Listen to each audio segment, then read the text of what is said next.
What if I told you that most of us have never truly experienced honest sex? Not because of age, not because of attraction, not even because of desire, but because so often we confuse intimacy with performance, passion with distraction, and love with fantasy. Studies show nearly 50% of long-term couples stop having meaningful sex by their 50s, not because love dies, but because honesty never really began. So, here's the question.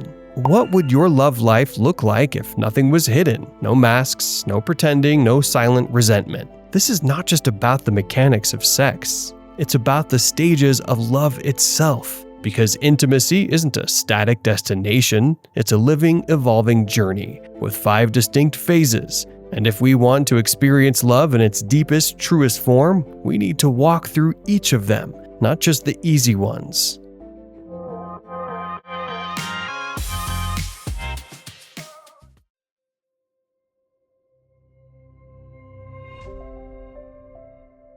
Finding real, lasting love hasn't been an easy road. I've spent many years as a marriage and family counselor, sitting with couples, listening to their struggles. But let me be honest with you, my own path was far from perfect. I was divorced twice. The first time I married young, my college sweetheart. We built a family together, had 2 beautiful children. But love alone wasn't enough. Life came at us faster than we could handle, and eventually, we broke. My second marriage? That one was short-lived, a rebound. I thought I was ready, but the truth was, I wasn't. And it ended as quickly as it began. Before trying again, I took a long pause. I examined my family wounds, sought therapy, faced the uncomfortable truths about what was really getting in the way of the intimacy I longed for. That pause saved me, because it led me to the kind of honesty that changes not just marriages, but lives. Eventually, I met Megan, my present wife. We've now been together for many years, and the truth is, it's not perfect. It's better, not because there's no struggle, but because we've learned to walk through the 5 stages of love with open eyes. Honest intimacy isn't about endless novelty. It's about the courage to be fully known. That courage is what transforms sex from an act into a language of love.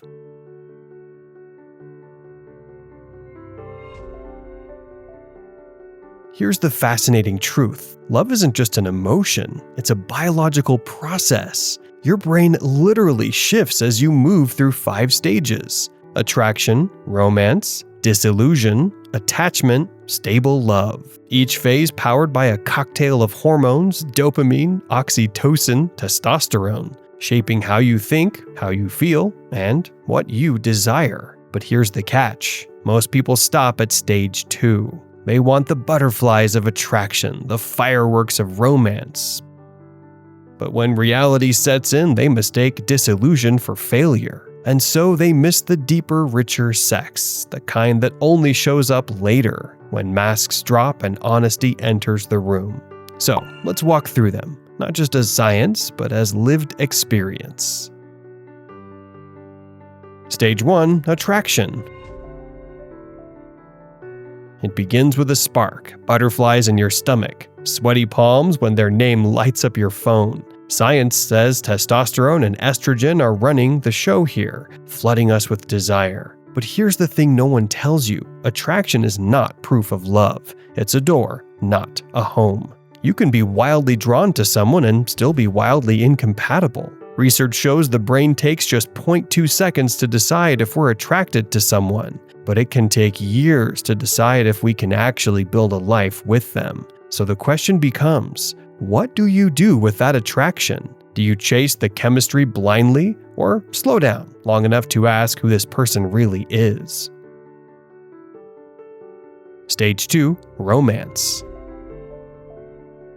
The honeymoon stage. Dopamine floods the brain, making you feel euphoric. You can't stop thinking about them. You adore everything about them, from the way they sip coffee to the way they pronounce pecan. It's intoxicating. But here's the warning. Dopamine highs don't last. Neuroscience shows this phase is designed to fade. It's biology's way of pulling us into connection, not keeping us there. The mistake most couples make? Believing this feeling is supposed to last forever. And when it doesn't, they panic. Researcher John Gottman found that couples who build rituals early, simple things like a morning coffee together or a shared weekly walk, those couples preserve passion years later. Why? Because rituals anchor love beyond the dopamine rush. So, here's the question. Are you building memories that will feed your love long after the butterflies fly away? Stage 3. Disillusion.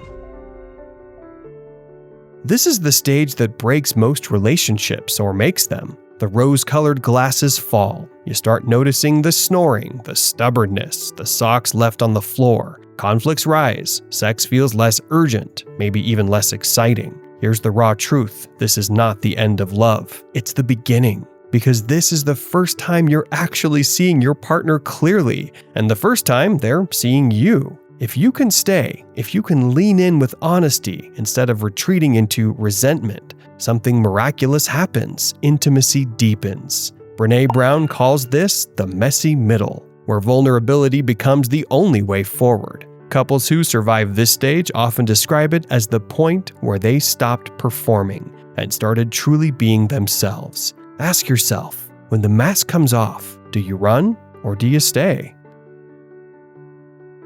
Stage 4. Attachment. If disillusion is about surviving the storm, attachment is about building the harbor. This is where oxytocin, the cuddle hormone, takes center stage. You no longer see each other through fantasy, but through trust. You've seen flaws and stayed anyway. This is where honest sex begins to flourish. Not the kind that looks like a movie scene, but the kind where you laugh mid-act because the dog barked. Or you whisper your fears. Or try something new without shame. A Harvard study spanning 75 years concluded, the single greatest predictor of health and happiness later in life isn't money, it isn't success. It's the quality of our close relationships.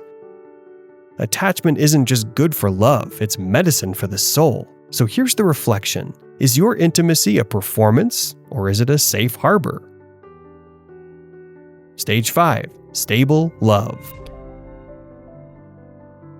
This is the stage so many never reach, and the stage our culture rarely talks about. Stable love isn't boring, it isn't routine. It's the deep breath after years of running, the quiet confidence that you are both known and safe. Sex here looks different. It's not fueled by urgency, but by depth. It's not about novelty, it's about presence. It's choosing each other again and again, even when life feels heavy. Stable love is not the absence of passion, it's the presence of something stronger, a passion that has roots. As Maya Angelou once said, love recognizes no barriers. It jumps hurdles, leaps fences, penetrates walls, to arrive at its destination full of hope. Stable love is that hope made flesh. So, here's the final question. Have you let love grow old enough to reveal its true beauty?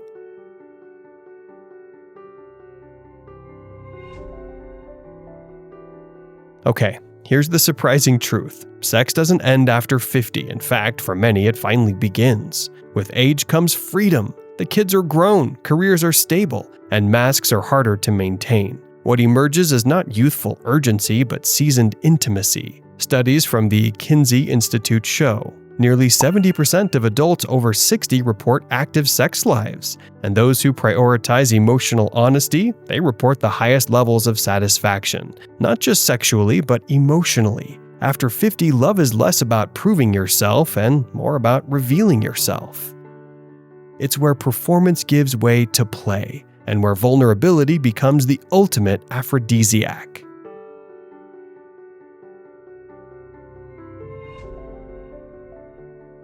So, here we are. 5 stages, a lifetime of learning, and a truth many resist. Intimacy isn't about holding on to youth. It's about stepping fully into honesty. Attraction gives us the spark. Romance gives us fire. Disillusion strips away illusion. Attachment builds trust.